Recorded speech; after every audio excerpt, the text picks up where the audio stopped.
Hello everyone, welcome to my new video series, Everything You Need to Know About Scale Modeling, specifically focusing on car models in scale 124. Whether you're a beginner, advanced, or even a super advanced builder, this series is for you.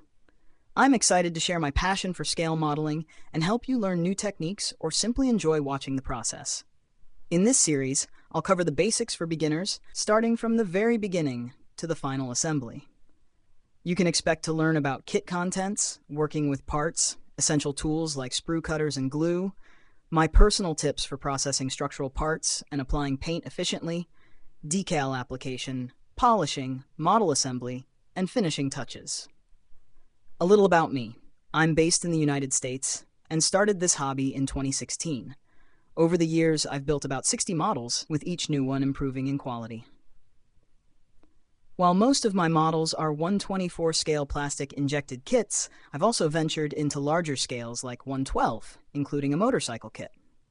I'm eager to build more motorcycles, but larger scales require a bigger paint booth and more paint, which is a challenge due to limited space in my curio where I display my models.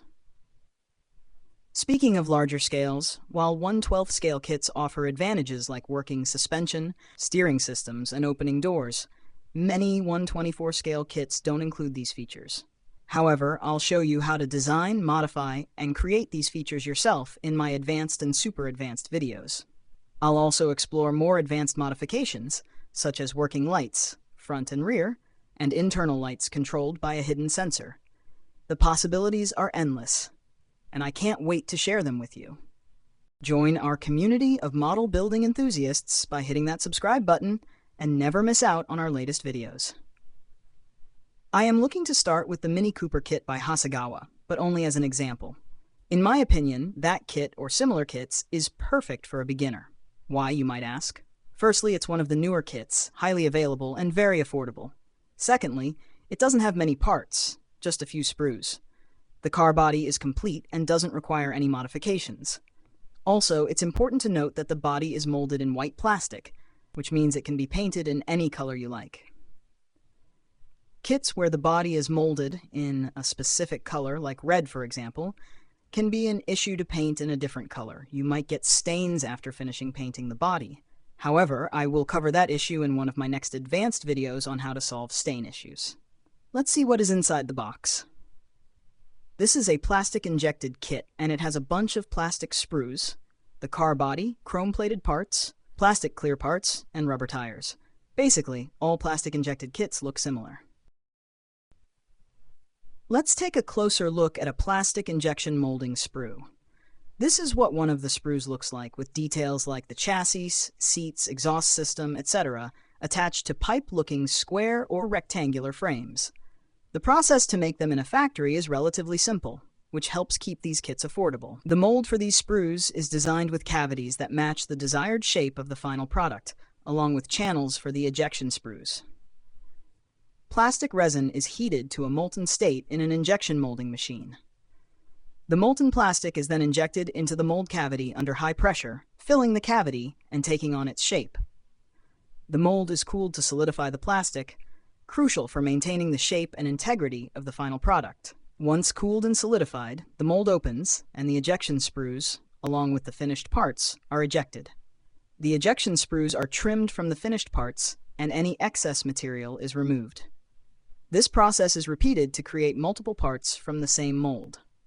Sprues also come in different colors. While not all kits have colored sprues, many represent colors that should be painted in a certain color.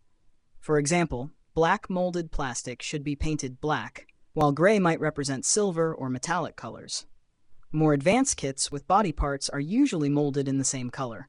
For example, a red body would have red molded parts in a red sprue, or similar in white or any other color. Another type of sprue is injected with clear plastic. The quality is represented by crisply molded parts with little to no distortion, allowing for a clear view through the plastic. My favorite brand is Tamiya, and this video focuses on plastic injection kits in 124 scale. I also appreciate brands like Aoshima, Fujimi, B-Max, Belkits, and Revell. Meng is a newer brand to me, and while I have a few kits, I haven't built them yet. They look promising, but they come with a lot of sprues and parts. The only kits I don't have and don't plan to buy are AMT kits. Some builders find them successful, but I find them to be a lot of work to clean up, despite having crisp parts with lots of details compared to my favorite kits.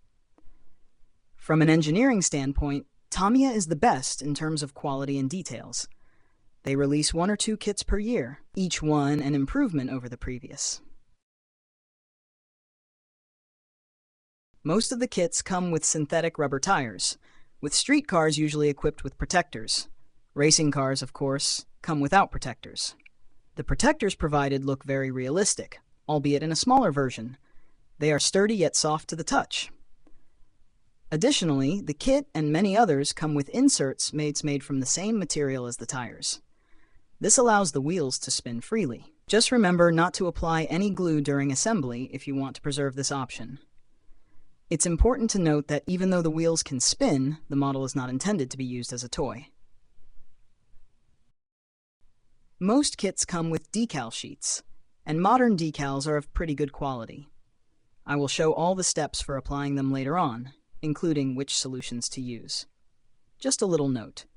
When buying older kits, especially those 15 years and older, while they are still amazing and of good quality, you have to consider that older decals might be an issue. I think the quality was not the same level back then, and those decals might dry out with age, potentially splitting into little pieces right away in the water or during application.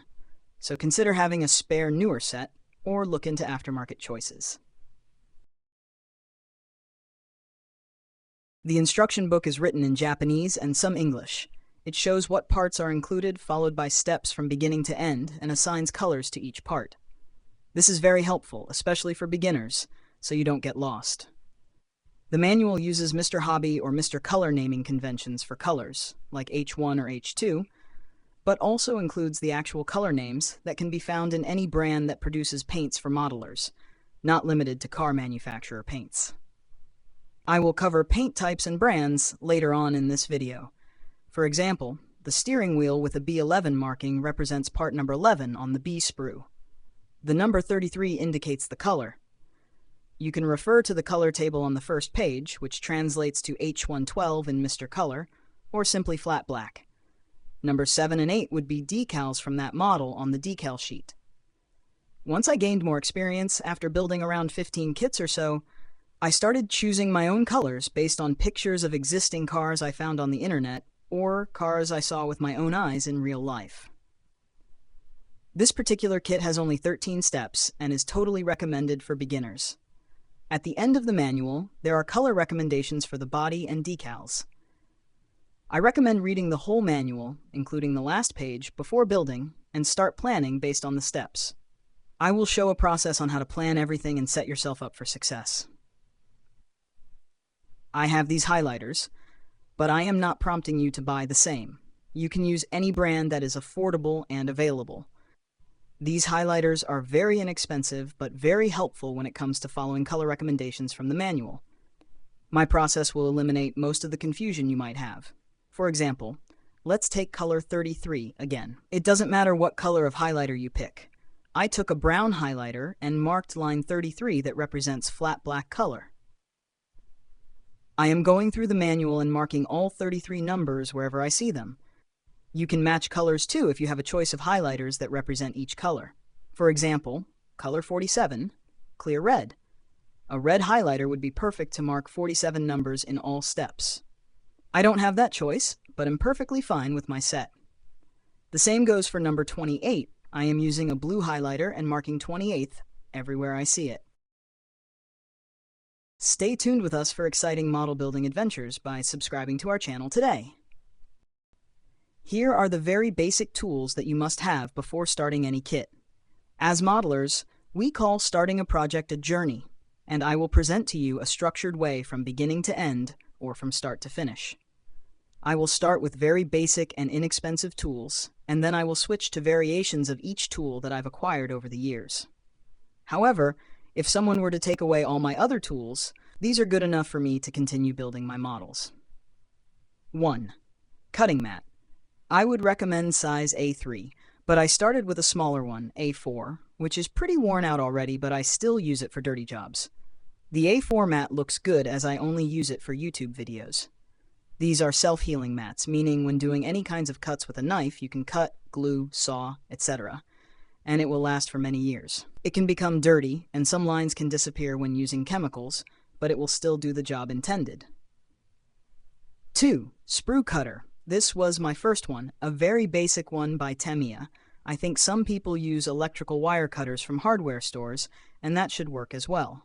Sprue cutters are just designed a little better specifically for cutting plastic sprues. 3. X-Acto knife. A must-have tool for parts cleaning, cutting masking tape, making templates, and even modifying panel lines, which is something I will cover later in this video. 4. Pair of tweezers. A must-have, at least one for part positioning, especially for smaller parts. 5. Sanding stick. Something like this with a hard surface to clean parts with square details. This one is 400 grit, but it's better to have at least two, and the second one should be 600 or 800 grit to remove scratches from the 400 grit stick. It's possible to just use 600 grit, but some kits have over 100 parts, and it will be too slow in terms of cleaning, plus more effort for cleaning. 6. Sandpaper. I like to get specific brands for modelers like Tamiya, Mr. Hobby, but it's absolutely unnecessary. Just get a set from a hardware store with grits like 240, 400, 600, 800, 8000, 1500, 2000, 3000. 7. Masking tape. Highly recommend inexpensive Tamiya masking tape. 18 millimeters would be a perfect size that fits everything. It can be cut into required pieces when needed. This tape is not the same as what can be found in hardware stores. It is based on Japanese rice paper, very stretchy and elastic.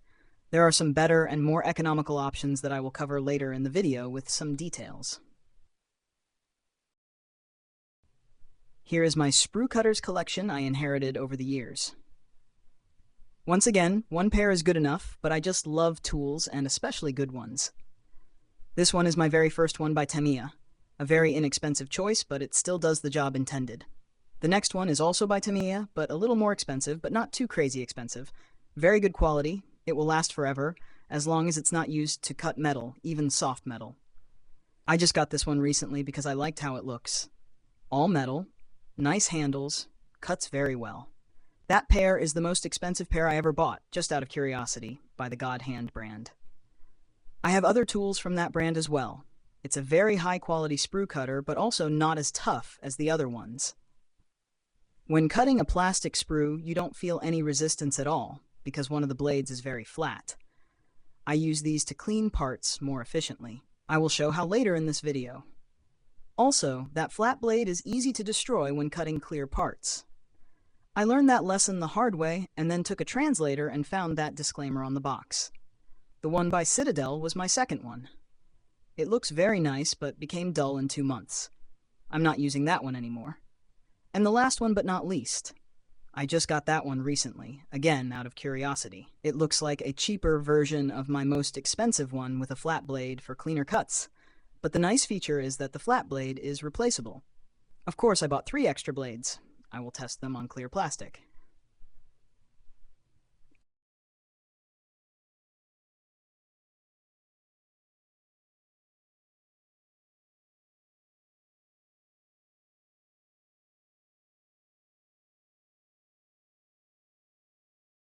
Here is my knife collection. Once again, one knife would be good enough.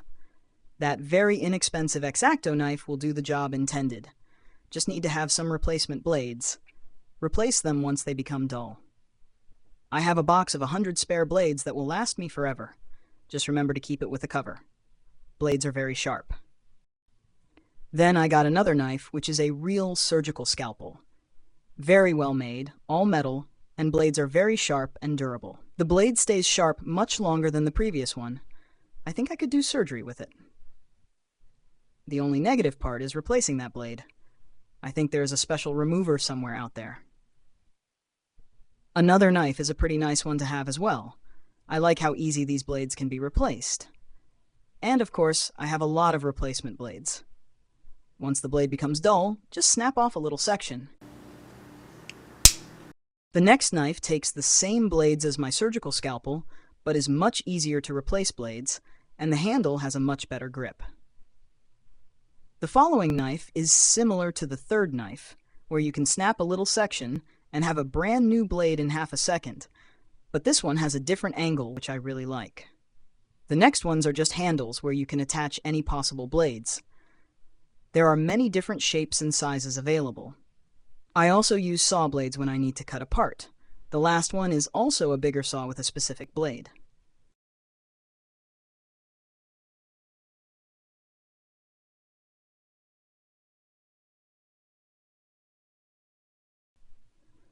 One knife I forgot to show is a great knife by the Japanese company Olfa. It has a nice handle and the blades are pretty well made and easy to replace. It's very nice for parts cleaning and can even cut soft metals like thin sheets and pipes.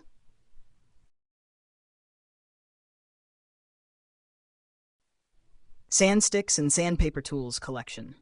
Once again, my favorite sand sticks are 400 and 600 grit. These two should be similar, but just a different brand. I haven't had a chance yet to use those, but I have high expectations. The next one is pretty universal if you would like to have fewer tools lying on your work desk. You can combine different grits in one stick and just replace them with new ones once they become worn out.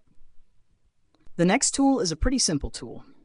Just two metal plates where you can apply self-adhesive sandpaper or just use double-sided tape and apply regular sandpaper. In my case, this is a nice Chinese brand, DSPIAE. I have many other tools from that brand. They specialize specifically in modelers' tools. These plates come with pre-cut self-adhesive sandpaper. You can get different sizes of plates as well. Next are nicely padded sticks by the Korean company Infinity. That brand also specializes in modelers' tools, and I have some interesting tools that I will try to show in my future videos. I like these sticks to clean or sand uneven surfaces because of the nice padding, and of course I am using pairs too, 400 and 600 grits. These last very long, and even dust can be washed away with a little water, and they will be back as new. Sandpaper. As I said before, just get different grits from the hardware store, and that would be the cheapest and very effective way to clean up parts and even sand a body. Maybe just apply on some kind of sponge and all should work pretty well. But I would highly recommend getting Tamiya sponges, maybe 400, 600, 1500, and 3000 grit. Those are highly available on Amazon, eBay, and many modeler stores, local and online. 3000 is great for sanding primer. The surface becomes very smooth for the color to apply, and we are not sanding the base color. I will show the whole process later on in this video. Just cut a small piece and scuff the whole body with 600 grit sponge sandpaper. It will take the form of an uneven surface and will do a perfect job in terms of body cleaning and removing glossy plastic. Why do we need to do this? Paint needs something to stick to, and that would be a perfect surface for the primer. Also, 600 grit doesn't leave heavy scratches, so there should be no issues seeing them after primer. There's no way to do the same job with a sandpaper stick, but again, it can be achieved with plain sandpaper, but will require a little more effort.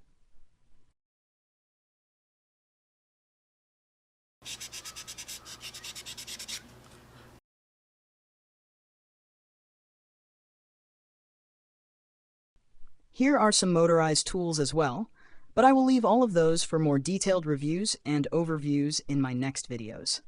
I highly recommend subscribing to my channel as I will show many interesting tools and techniques.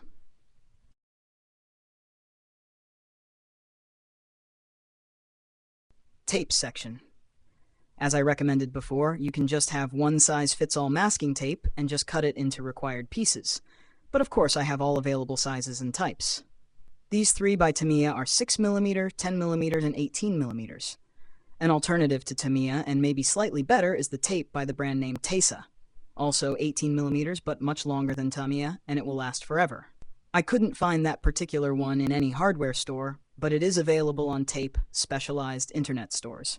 The next one is a German-made Kip brand tape, 20mm. It's rarely available in the United States, but must be highly available in Europe.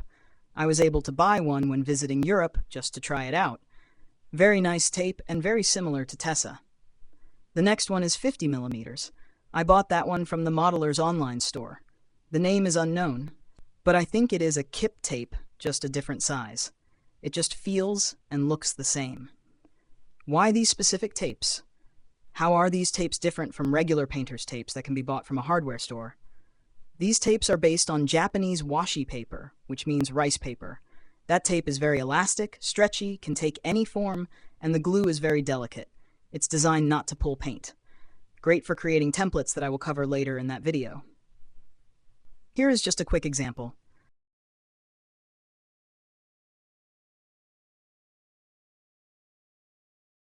I just got that tape recently. It seems to be a new product called Extra Strong Adhesive Tape, and I also have blue low adhesive tape as well for specific jobs. These are specialized tapes by Tamiya pre-cut in 1mm, 2mm, and 3mm. Very nice for masking straight and curved lines. And last but not least, by the brand Aizu, even more advanced pre-cut sizes like 0.4mm, 0.7mm, 1.5mm, and 2.5mm for advanced jobs.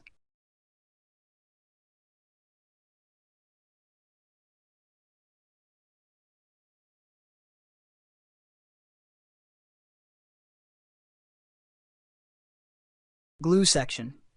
Here is my entire glue collection, including a box of new glue I purchased to try out, but haven't had the chance to use yet. In reality, I mostly use 2 or 3 types of glue. My number one go-to glue is Tamiya Extra Thin Cement, which is excellent for bare plastic.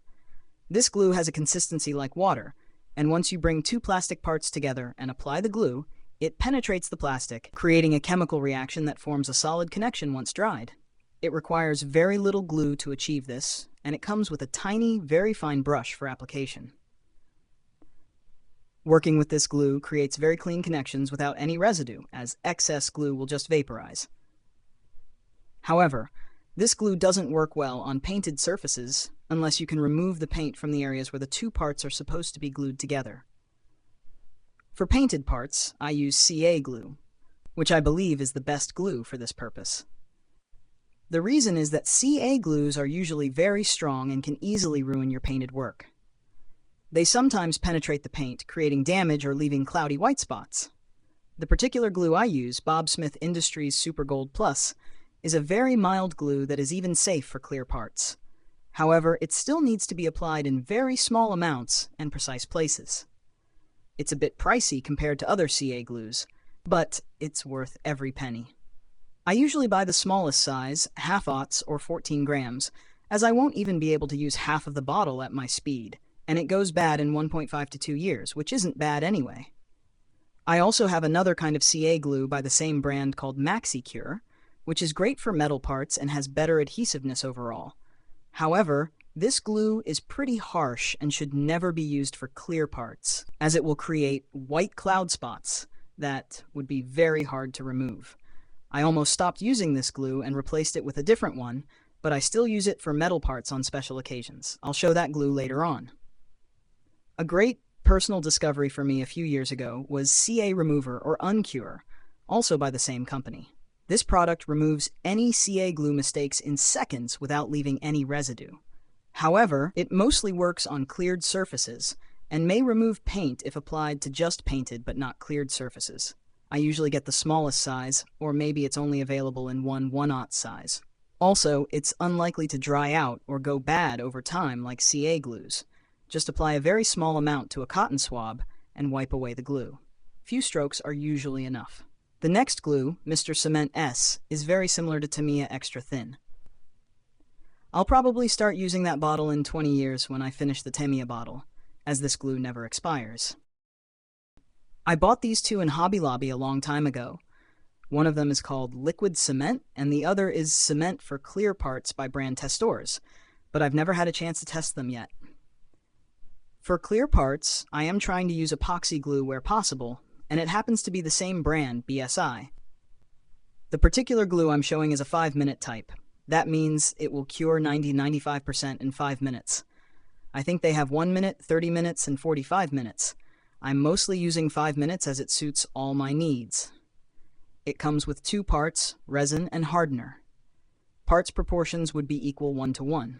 Once mixed together, a chemical reaction starts, and it will mostly set in 5 minutes. That glue doesn't chemically react to paint and won't damage your clear parts, but will hold them very strong in place once set. Also, that glue will last forever if it isn't mixed together. most likely won't expire or dry out. I have had it for many years and used only half bottles, and all still look good. Also, that glue doesn't get yellowish and stays clear, so it can be used for other purposes like creating glass shields for gauges. But all about this in my future videos. This is not glue, but called CA Accelerator. Once applied on top of CA glue, it will dry in 1 second. I'm using this one often when I can't hold two parts together for a long time and wait until CA glue will set. I have two kinds, but basically the same thing. Both of them are supposed to be sprayed on the working surface, but what I like in BSI brand is that I can always unscrew that spray and just drop a little on the exact spot and not to stray everywhere. The next one, called maybe 2 or more times stronger. It also works for only bare plastic, but creates an even stronger bond than Tamiya. With Tamiya, sometimes you can separate parts if made a mistake, but with this one, both parts will attach to each other permanently. The smell is horrible and needs to be used very carefully and not to press two parts too hard to each other. Otherwise, both parts could be damaged and will take a lot of time to fix it. I learned another way to use that glue, but all about this later in this video or the next one. The next one is also a CA glue, but consistency as water. Using this one for specific occasions when, for example, I'm gluing a bumper and it has a very thin edge to glue. Then I am using a paper facial tissue with that glue to create an additional bonding technique to make that connection much stronger. The last thing you want when you are finishing a project by polishing your model is for your bumper to crack from a little stronger pressure. All about that technique in my advanced video. And as all CA glues, this one is expiring in 2 to 3 years. The consistency stays the same, but the glue stops drying. Also, that glue is very harsh. Never used for clear parts and even painted surfaces. Penetrates under a paint very easily. This is another glue called Tamiya Cement, which I think is basically the same formula as Tamiya Thin Cement, but with a thicker viscosity. Again, this glue is only for bare plastic and very specific use. I use it very rarely. One free tip regarding CA accelerators: store them away from all your CA glues. Otherwise, if you keep your accelerator next to your CA glues, and obviously all will be closed with covers, your CA glue will be like a brick in 2 to 3 days. Another great glue from Tamiya is Tamiya Multipurpose Cement Clear Type. This glue can be used on painted parts, clear parts, and even metal parts. It doesn't react with paint and can be wiped off if you make any mistakes without ruining your paintwork. It's not as strong as CA glue, but much safer. Once dried, it becomes clear. And last but not least is a glue by the brand Mr. Hobby called Mr. Just. It's a very inexpensive glue and an instant CA glue for metal parts. I use it as a better replacement for BSI MaxiCure glue. It holds parts much stronger and comes in small 3-gram tubes. Like all CA glues, it expires, but what's awesome about this glue is that if it's never opened, it stays fresh. Once it becomes bad, just throw it away and start with a fresh one. This glue's viscosity is almost like water. But once again, do not use it for clear parts, but it can be carefully used for painted parts. Putty section. We're all human, and we all make mistakes. Even experienced builders make mistakes too. In some cases, bodies or other parts can be manufactured with defects or could be damaged during shipping. We never return our kits, but fix them and make them beautiful no matter what. That's why I would recommend having at least one type of putty of your choice. I will just show what I have and what I'm really using. For example, you are working on the body and making panel lines a little deeper. I will show that process a little later. And your hand slips and you make a scratch. You will need putty to fix that mistake. The first one is by Zero Paint. It's really great and it comes in a huge size, which probably will never end. The downside about this one is that it's supposed to dry for a long time, and after applying it, it sags, so I have to reapply again and again and wait between each coat. Maybe 2 to 3 coats depending on the scratch, but once it's all dried, it's very easy to sand and the scratch is gone. The next one I tried is the light curing type by Tamiya. Once applied to the scratch or some defect, I use a UV light to cure it, so I can reapply the other coat in about 2 minutes, as this putty also sags. Still, a huge improvement in speed compared to zero paint putty. Also, once it's all dry, it can be sanded very easily with 400 grit, then polished with 600. Another one is a polyester putty, also by Tamiya. It comes with two parts, the paste in a tube and a hardener in an orange little bottle. You just need to mix a little drop, like 10:1 proportion. Once mixed together, the chemical reaction starts. You have about 3 to 5 minutes to apply before it will start to harden. The advantage of that putty is that it doesn't sag, or almost doesn't sag, and it becomes very hard once dried, almost like a rock. It can also be used for little parts using a mold. Since it doesn't sag, it is an advantage over these two previous putties. The only downside is the smell, a little strong. Maybe a good idea to wear a respirator or some kind of a mask. The next putty, also by Tamiya brand, can be used as a regular putty, but for me it has a specialty use. I am dissolving that paste with lacquer thinner to a liquid condition and applying it with a brush on very thin seams where it penetrates through the cracks. For example, exhaust pipes on a motorcycle kit where I am gluing a few parts together, or any tiny scratch where regular putty couldn't even get there. The advantage is it dries pretty fast because of the lacquer thinner, can be reapplied in a short period of time, and the cleanup process is very easy. This is a new putty that I just got recently and never had a chance to test it yet. It is another UV curing type but transparent one, so hopefully I will have my review available soon. Maybe, God forbid, to fix a cracked clear part.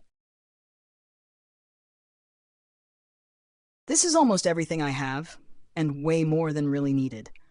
In my opinion, most likely 2 would be all that is really required. One for detail positioning, and the second for decals. The first pair of tweezers I got is from Tamiya. Stainless steel and very well made. The next one is also of great quality by the brand God Hand. It became my go-to tweezers for most of my detail positioning. It has a slightly better angle than Tamiya and more precise tips. Tamiya decal tweezers are a specialized tool designed for applying decals to models.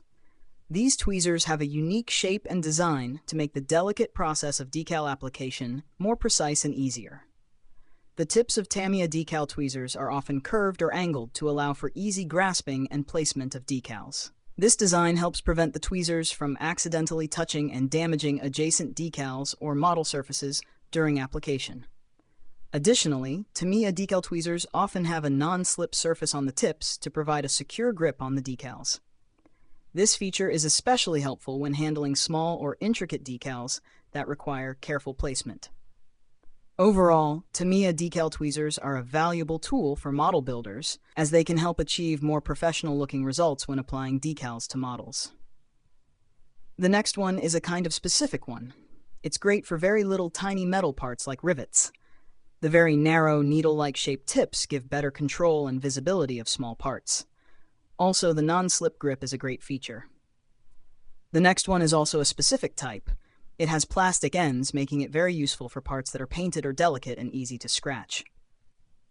Like the previous pair, it comes with a non-slip grip. The next 4, and I think those come as a set of 6, are a very inexpensive set. I just bought them out of curiosity. They seem to be very nice tweezers, and I use them from time to time for different purposes.